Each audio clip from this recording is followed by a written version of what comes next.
पहली बात तो ये है कि इंडियंस जो है ना वो बहुत प्राउड है कि वो इंडियंस है। ठीक है, पहली बात ये कि वो अपने कंट्री के लिए ना बहुत पेट्रियोटिक है, वो अपनी कंट्री के लिए बहुत दूर तक सोचते हैं, बड़ी सोच रखते हैं। तो मैं तुर्की के लोगों से भी यही कहूंगा कि ये जो तिरंगा आप देख रहे हैं ना, सिर्फ ये भारत का ध्वज नहीं है, भारत का झंडा नहीं है। ये वादा है कि हम आपकी मदद करेंगे। This is a promise of safety and security. बिल्कुल, मैं तो हमेशा से ही मानता हूँ कि दोनों मुल्कों में यकजहती, प्यार। मेरा भी दिल करता है कि मैं अमृतसर जाऊं, अपना गांव जहां से मेरे दादा आए थे। आप देख लीजिए, अभी देख लें आप, टर्की में जब ज़िलज़ला आया तो उसके बाद से जो है वो तो उनके ताल्लुक, वो तो उसको कह रहे हैं कि दोस्त मुल्क इंडिया को, और बार बार शुक्रिया अदा कर रहे हैं, थैंक यू कहा जा रहा है। इस्लामिक कंट्रीज को अगर देखा जाए तो हर वक्त टर्की टर्की टर्की करते रहते हैं, मगर इस मुश्किल घड़ी में उनके साथ उस तरीके से खड़े नहीं हुए। लेकिन हिंदुस्तान ने अपनी आर्मी तक वहां पहुंचा दी उनकी मदद को। और जब भी बहुत मुसीबत आए, बहुत आपको ऐसा लगे कि अब सब कुछ गड़बड़ हो गया, आप जाइए, वहां पे इंडियन आर्मी है और आप तिरंगे के पास जाइए, तिरंगे के नीचे खड़े हो जाइए। और मैं आपको बोल रहा हूं, मैं आपको ये इमोशनल बात नहीं, प्रैक्टिकल बात मैं बता रहा हूं, आप तिरंगे के नीचे खड़े हो जाएंगे ना, सब ठीक हो जाएगा, आपको एक ताकत मिलेगी। सिर्फ टर्की नहीं बल्कि इससे पहले जब अफगानिस्तान उन्होंने मदद भेजी थी तो अफगानिस्तान के तालिबान ने उनको बड़ा वेलकम किया था, बड़ा शुक्रिया अदा किया था और उनको कहा था हमारा फ्रेंडली कंट्री, हमारा दोस्त, और बड़े विजिट्स भी एक दूसरे की तरफ हुए थे। पाकिस्तान में इमरान खान ने लोगों को लगा दिया इस्लाम, जिहाद, इन चीज़ों पे। हमें जो चीज़ चाहिए वो तो डेवलपमेंट चाहिए, एजुकेशन चाहिए, तरक्की चाहिए। लेकिन दुनिया की तारीख में एक ऐसा होनहार लीडर पाकिस्तान में पैदा हुआ है जिसने सुबह दोपहर शाम रात दिन में 4-4 दफा अपने बयानात बदले और उसको खौफ ही नहीं है कि मेरा झूठ पकड़ा जाएगा तो क्या होगा। पैन को हमसाया बना देता है, कभी पाकिस्तान के 12 मौसम कर देता है, कभी किरदारों को निशाना बनाता है, कभी इदारों को निशाना बनाता है। देखिए, तुर्की के हाल बड़े खराब हैं इस वक्त। हाल तो खैर सीरिया के भी बहुत खराब है, लेकिन फिर सीरिया का मामला पॉलिटिकल इंस्टेबिलिटी का है, वहां पे सिविल वॉर चला। आज की तारीख में भी सीरिया में काफी परेशानियां हैं, लेकिन तुर्की में ऐसा नहीं। तुर्की में जो भी हुआ अर्थक्वेक की वजह से हुआ और काफी जानें चली गई, कई बिल्डिंग्स गिर गई। तो वहां पे एर्दोगान के लिए एक उसके खिलाफ एक रोष भी है कि आपने कैसे बिल्डिंग के परमिट दे दिए। वो बिल्डिंग जब आपको पता था कि यहां पे अर्थक्वेक का डेंजर है, तो आपकी सरकार ने किस तरीके से बोल दिया कि ये बिल्डिंग बिल्कुल ठीक है और ये नहीं गिरेगी और समथिंग लाइक दैट। जो भी उसका अप्रूवल देते होंगे, स्ट्रक्चरल इंजीनियर्स या कोई भी ऐसे अप्रूवल देते होंगे, तो उसमें लोग कह रहे हैं कि ये सरकार ने शॉर्टकट करा है। तो जब सरकार ने शॉर्टकट करा है तो जाहिर सी बात है कि then people will get very upset, they will get angry. और ये गुस्सा अब तुर्की की सड़क पे आ रहा है, लोग प्रोटेस्ट कर रहे हैं इसको लेके, राइट। लोग सोशल मीडिया में प्रोटेस्ट कर रहे हैं। एर्दोगान ने बोला है कि जो ऐसी बकवास कर रहा है मैं उसको अरेस्ट करवा दूंगा, तो कुछ लोग अरेस्ट भी हो रहे हैं। लेकिन fact of the matter is people are very very unhappy. और एर्दोगान ने बोला भी है, यार हमसे भूल चूक हो गई, 3-4 दिन पहले ही बोल दिया था कि हमसे भूल चूक हो गई है जिस तरीके से हमने इसको मैनेज करा है। और मुझे लगता है कि इतनी टर्किश गवर्नमेंट की भी गलती नहीं है। एक्चुअली क्या होता है ना कि जब इस मामले पे चीजें होती हैं दोस्तों, जब इस स्केल पे चीजें होती हैं, क्या आप समझ लीजिए कि भगवान ही आपसे गुस्सा हो गए तो इंसान क्या ही कर लेगा यार, इंसान क्या ही कर लेगा। आप ठीक है, बिल्डिंग का जो नॉर्म्स हैं उसको फॉलो करा नहीं करा, वो I don't know the real story, तो मैं उसके ऊपर कमेंट नहीं करूंगा क्योंकि मेरे पास कोई प्रूफ नहीं है। लेकिन अब हो गया जब ना ऐसा, तो अब फर्स्ट प्रायोरिटी शुड बी कि जो फंसे हुए मलबे में उनको निकालो, जिनको चोट लगी है उनको ठीक करो, और जो खत्म हो गए हैं तो उनके परिवारों के साथ बातचीत करके उनका बेरियल करना है। ये जो भी उनकी लास्ट राइट्स हैं, जो उसकी रसूमात हैं, वो करके खत्म करा जाए मामला, और किस तरीके से टर्की अपने आप को रिबिल्ड करे। मैं सिर्फ तुर्की के लोगों को एक और चीज बोलना चाहता हूं। ये हर जगह हम देखते हैं ना, फोटो तिरंगा लगा है और वहां पे ट्राई कलर है और ऑपरेशन दोस्त उसके नीचे लिखा हुआ है, काफी जगह ऐसा है।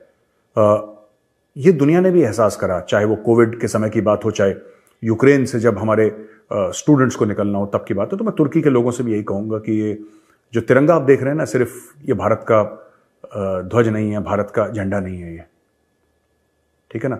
ये वादा है कि हम आपकी मदद करेंगे। This is a promise of safety and security. ये आपकी सुरक्षा का वादा है, आप उसको वैसा समझिए। और जब भी बहुत मुसीबत आए, बहुत आपको ऐसा लगे कि अब सब कुछ गड़बड़ हो गया, मैं इसलिए नहीं कह रहा क्योंकि मैं हिंदुस्तानी हूं, मैं इमोशनल होकर नहीं कह रहा, मैं आपको एक सच बात बता रहा हूं, दिल की बात बता रहा हूं। जब भी आपको लगे कि सब खत्म हो गया और अब मेरे सारे आगे के रास्ते बंद हैं बिकॉज ऑफ द अर्थक्वेक, आपको कुछ भी पर्सनल नुकसान पहुंचा होगा, परिवार को लेके या प्रॉपर्टी को लेके या किसी भी चीज को लेके, आप जाइए, वहां पे इंडियन आर्मी है, ठीक है। और आप तिरंगे के पास जाइए, तिरंगे के नीचे खड़े हो जाइए। और मैं आपको बोल रहा हूं, मैं आपको ये इमोशनल बात नहीं, प्रैक्टिकल बात मैं बता रहा हूं, आप तिरंगे के नीचे खड़े हो जाएंगे ना, सब ठीक हो जाएगा। आपको एक ताकत मिलेगी। जो आपका नुकसान हुआ उसकी भरपाई तो कोई नहीं कर सकता, लेकिन आपको ताकत मिलेगी सिचुएशन के साथ डील करने की। ये चीज़ मैं कई बार ट्राई कर चुका हूं अपनी लाइफ में। That flag, it does something to you, and it's not just because I am an Indian और from the army, that's not why. That flag does something. कुछ मैं एक्सप्लेन नहीं कर सकता आपको, लेकिन मैं तुर्की के भाई बहनों से बोलूंगा कि just go and stand under the try colour. It will give you strength in your darkest hours. It will give you light. जब आपको लगता है ना कि सब खत्म हो गया, तिरंगा आपको रोशनी देगा। मेरी बात मानिए आप। अच्छा। ये कनाडा की डिफेंस रिपोर्टर हैं एलिज़ाबेथ मालो। इन्होंने खबर दी थी जिसमें उन्होंने कहा यूक्रेन के डिप्टी हेड मिलिट्री इंटेलिजेंस के हवाले से पाकिस्तानी हथियारों की एक बड़ी खेप पहुंच रही है, पायलट्स की भी इत्तलात है। दूसरी खबर अब आप इसके साथ मिलाकर देखें, और ये चाइना डेली की खबर है, जिसमें यूक्रेन के जो सदर हैं वो बरतानिया के दौरे पर गए, वहाँ उन्होंने हथियार मांगे और $2.5 अरब के हथियार इकट्ठे किए। इस पर उन्होंने मजीद और भी जहाज़ मांगे। मज़े की बात है कि पिछले हफ्ते Pakistani chief army staff general Asim Munir भी बरतानिया के 5 दिन की कॉन्फ्रेंस पर वहीं थे। अब तीसरी खबर आप सुन लें। पाकिस्तान और अमेरिका के दरमियान दूसरा राउंड मुलाकात का शुरू हुआ, वाशिंगटन में जारी है, और इसमें 3 अमेरिका की बड़ी एजेंसियां, मिनिस्ट्री स्टाफ, हेडक्वार्टर्स, 3 सर्विसेज के हेडक्वार्टर्स, ये अमेरिका के मल्टी लेवल एजेंसी की बहुत बड़ी मीटिंग। यूक्रेन का जो सदर बरतानिया गया, वहाँ उसने क्या मांगा? हथियार मांगे। और देखें, इन्हें इन सब यूरोपीय ममालिक को, बरतानिया को एक कंधा चाहिए जिस पर रख के बंदूक चलाएं। और हमारी, आपको पता है, जर्नलों ने हमेशा वो कंधा दिया है, कंधा भी दिया, बल्कि लेट के आपको पता निशिस्त भी दी है। डॉलर ठीक मिलते हैं ना उस तरह। यूक्रेन अपने मुल्क का, आपको पता है, दिफा कर, उनका हक है, वो जो मर्जी करे। रूस की लड़ाई है, वो जाने इन जाने, लेकिन यूक्रेन वाले, इनकी मदद इस वक्त 140 ममालिक कर रहे हैं तकरीबन। लेकिन आप देखें, मिडल ईस्ट हो गया, अफ्रीका के गरीब ममालिक हो गए, बांग्लादेश हो गया, हिंदुस्तान, श्रीलंका, कोई इनमें से नहीं आ गया। पाकिस्तान की फौज मदद कर रही है। इस वक्त इस जंग में सबसे बड़ी जो अहमियत है वो आर्टिलरी है। दोनों ममालिक, रूस और यूक्रेन, दोनों के पास आपको पता है असलहा खत्म होता जा रहा है, बेहतरीन से बेहतरीन निज़ाम मांग रहे हैं। यूक्रेन को यूएस की जो सप्लाई है, हाई मोबिलिटी आर्टिलरी रॉकेट, उसे कहते हैं HIMAR, हिमार्स कह लें उसे। यूक्रेन अपना सारा स्टॉक जो सोवियत यूनियन के ज़माने का चला चुका है। अब इन दोनों को चाहिए, असले की तलाश में लगे हुए हैं, कहाँ से मिलेगा, किससे मिलेगा। रूस को जो मिलता है वो ईरान से, शाम से, तुर्की से या चीन से, और इन्हें यूक्रेन के लिए कहाँ से ढूंढा जा रहा है। अब देखिए, 6 अगस्त से मैं ये वारदात है, बरतानिया का रॉयल एयरफोर्स G-17 ग्लोब मैस्टा, ये रोमानिया के रास्ते या फिर साइप्रस के रास्ते पाकिस्तान नूर खान एयरबेस से 50,000 आर्टिलरी शेल लेकर जाता रहा, जो वह फैक्ट्री में बने थे। और ये 12 चक्कर इसने लगाए, 12 दिन, 12 ट्रिप। अब आप अंदाज़ा कर लें कि बरतानिया तो उनकी मदद कर रहा है, लेकिन असल मदद करने वाला पाकिस्तान है। और ये फिर पाकिस्तान का आर्मी चीफ जनरल बाजवा की तस्वीर के साथ यूक्रेन का जो एक हमायती चैनल है वहाँ उन्होंने जारी भी की, उसमें तकरीर थी, उस वक्त ये बरतानिया में था, उसके सारी वारदात, और जनरल बाजवा ने सारा माल भी यहाँ से बनाया। अब यहाँ तक आ जा रहा है कि यूक्रेन जो जहाज़ मांगे बरतानिया से, उसमें जो पायलट्स और उनके टेक्नीशियन का काम, वो पाकिस्तान ही जाएंगे। लेकिन यार अभी कंफर्म नहीं हुई इस तरह की खबर, लेकिन इसमें कुछ कह नहीं सकता, लेकिन शक भी नहीं, क्योंकि पाकिस्तानी पायलट महारत में तो मशहूर हैं।